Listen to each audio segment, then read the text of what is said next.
दोस्तों, आप सभी लोग जानते हैं कि 3 अक्टूबर 2025 यानी शुक्रवार को पड़ रही है पापांकुशा एकादशी।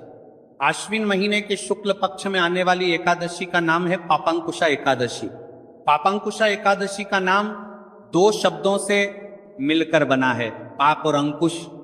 और पापांकुशा एकादशी व्यक्ति के सभी पापों और अपराधों पर अंकुश लगाती है, इसलिए इसे पापांकुशा एकादशी कहते हैं। और पापांकुशा एकादशी का व्रत रखने वाले भक्तों के सभी पापों का नाश हो जाता है और ऐसा व्यक्ति सद्मार्ग पर चलता है। इस बार पापांकुशा एकादशी के दिन भद्रा भी लग रही है। अगर कभी भी मौका लग जाए तो आप लोगों को पीपल के पत्ते पर राम लिखकर बहुत छोटा सा उपाय करना है। इन दोनों का संयोग बहुत ही कम आता है। इस दिन आपको एक पीपल के पत्ते पर राम वाला उपाय तो आपको अवश्य ही करना चाहिए, क्योंकि ऐसा दिन पूरे साल में सिर्फ एक ही बार आता है। और दोस्तों, आप सभी लोग जानते हो कि शुक्रवार का अगर सबसे बड़ा कोई उपाय है तो वह पीपल के पत्ते पर राम वाला उपाय। तो दोस्तों, शुक्रवार एकादशी के दिन आप लोगों को इस पीपल के पत्ते पर राम लिखकर बहुत छोटा सा उपाय करना है।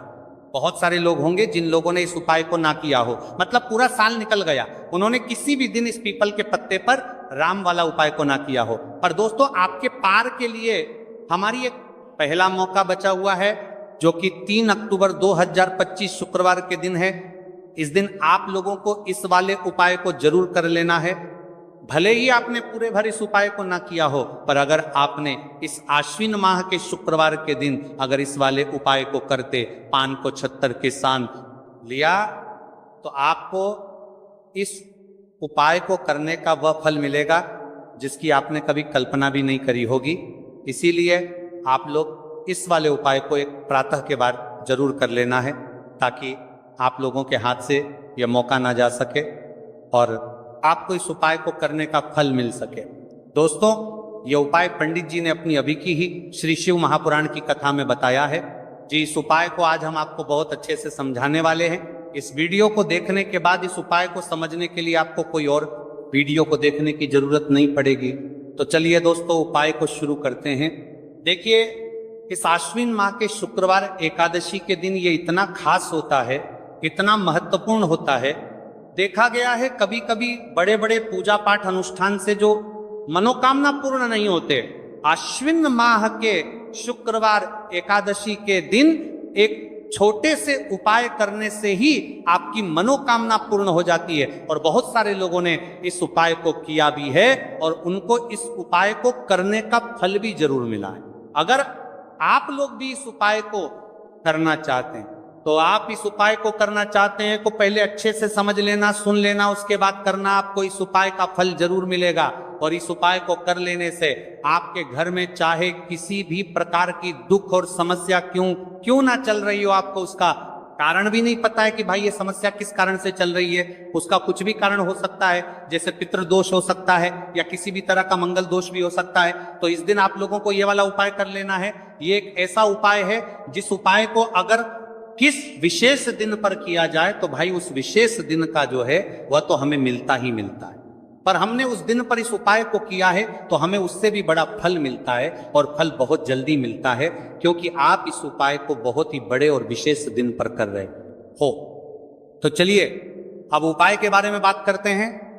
लेकिन उससे पहले आप लोगों को यह जानना आवश्यक है कि आखिर ये उपाय किस समय करना है, किसको करना है और कैसे करना है। तो चलिए हम आगे आपको वीडियो में एक एक करके बता देते हैं। लेकिन उससे पहले अगर आप लोग हमारे चैनल पर पहली बार आए हैं या फिर मेरी आवाज आज पहली बार सुन रहे हैं, तो हमारे चैनल को सब्सक्राइब जरूर कर लेना और इस वीडियो को लाइक करके कमेंट बॉक्स में श्री शिवाय नमस्तुभये ओम नमः शिवाय जरूर टाइप कर देना। तो दोस्तों, इस पीपल के पत्ते पर राम वाला उपाय को हमें इस शुक्रवार के दिन कैसे करना है, किसको करना है, किस समय करना है और कहां पर करना है, ये सारे सवालों के आप बूंदी का प्रसाद ले सकते हैं, बेसन का लड्डू ले सकते हैं, और अगर आप इमृति ले लेते हैं तो ये और भी उत्तम है। देखिए, इमृति का जो भोग होता है ये संकट मोचन हनुमान जी को बहुत ज्यादा प्रिय है। अब ये सारी चीजें लेकर आपको जाना है संकट मोचन हनुमान जी के मंदिर में।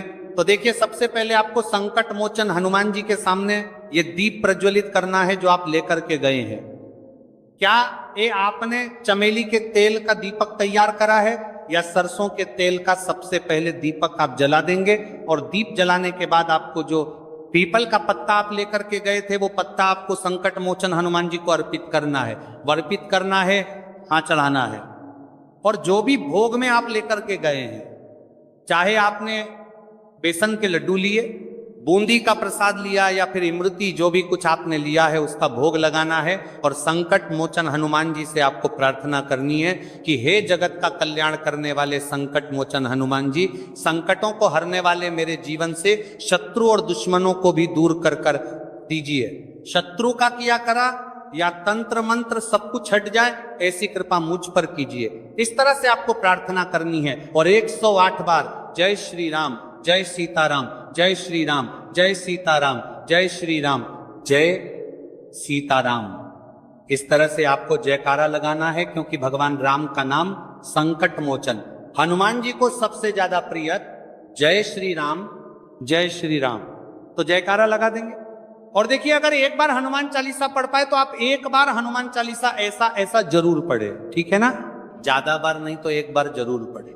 जयकारा तो आपको बिल्कुल से लगाना है। और इस छोटे से उपाय को किसी भी दिन कर लीजिए, सुबह कर लीजिए, शाम को कर लीजिए, और किसी भी दिन, जैसे शुक्रवार की तिथि जो होती है ना, ये बहुत बड़ी होती है, आप उस दिन भी इस उपाय को कर सकते हैं, जरूर से करें। शत्रुओं और दुश्मन, आपके जो विरोधी हैं, ये पूरी तरह चारों खानिश्चित हो जाएंगे और आपका बाल भी वहां का नहीं कर पाएंगे। तो देखिए, इस उपाय को आप 9 दिन भी कर सकते हैं, 2-3 बार भी कर सकते हैं। अगर आप ज्यादा बार नहीं कर पा रहे हैं तो एक बार आपको इस उपाय को जरूर से करना चाहिए। तो देखिए, इस उपाय को करने से जो आपके सामने शत्रु हैं वह भी परास्त हो जाएंगे।